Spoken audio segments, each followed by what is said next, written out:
ان لوگوں کے بارے میں اللہ کے نبی صلی اللہ علیہ وسلم نے ضمانت دی ہے، کہا خیر القرون قرنی ثم الذین یلونہم ثم الذین یلونہم۔ پیارے نبی صلی اللہ علیہ وسلم نے ارشاد فرمایا کہ سب سے بہترین زمانہ میرا زمانہ ہے، پھر اس کے بعد کا، پھر اس کے بعد کا، یعنی اللہ کے نبی صلی اللہ علیہ وسلم کا زمانہ سب سے بہترین زمانہ، صحابہ کرام کا زمانہ سب سے بہترین زمانہ، تابعین کا زمانہ، اسی طریقے سے تبع تابعین کا زمانہ، یہ سلف ہیں، ان کو قرون مفضلہ بھی کہا جاتا ہے۔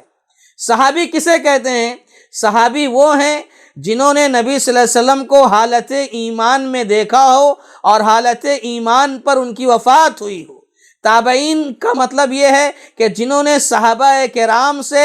ملاقات کی ہو حالت اسلام پر اور ان کی وفات بھی اسلام پر ہوئی ہو۔ تبع تابعین کا بھی مطلب ایسا ہی ہے کہ جنہوں نے تابعین سے ملاقات کی ہو حالت اسلام پر، ان کی وفات بھی حالت اسلام پر ہوئی ہو۔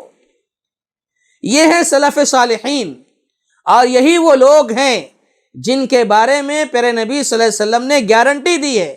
صحابہ کرام سب سے پہلے ہیں، سلف صالحین میں سب سے پہلے مراد صحابہ کرام ہیں، اور یہی وہ صحابہ کرام ہیں جن کے بارے میں اللہ تبارک و تعالیٰ نے فرمایا فَإِنْ آمَنُوا بِمِثْلِ مَا آمَنْتُمْ بِهِ فَقَدِ اهْتَدَوْا، کہ یہ صحابہ جس طرح ایمان لائے تھے، ان کا جو ایمان تھا یا جیسا ایمان تھا، یہ جس طرح ایمان کے پہاڑ تھے، ایسا ایمان اگر یہ لوگ بھی لا لیں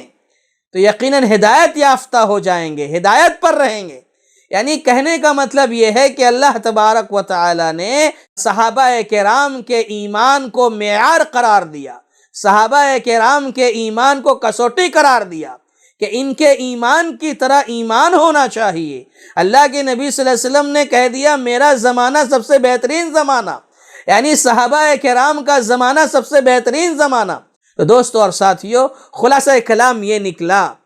کہ سلف صالحین سے مراد وہ لوگ ہیں جو گزر گئے، یعنی نیک لوگ جو گزر گئے، اور سلف صالحین میں سب سے پہلے صحابہ مراد ہیں، اس کے بعد تابعین، پھر تبع تابعین، اور ان سب کے امام، ہم سب کے امام سلف کے پیارے نبی محمد الرسول اللہ صلی اللہ علیہ وسلم ہیں۔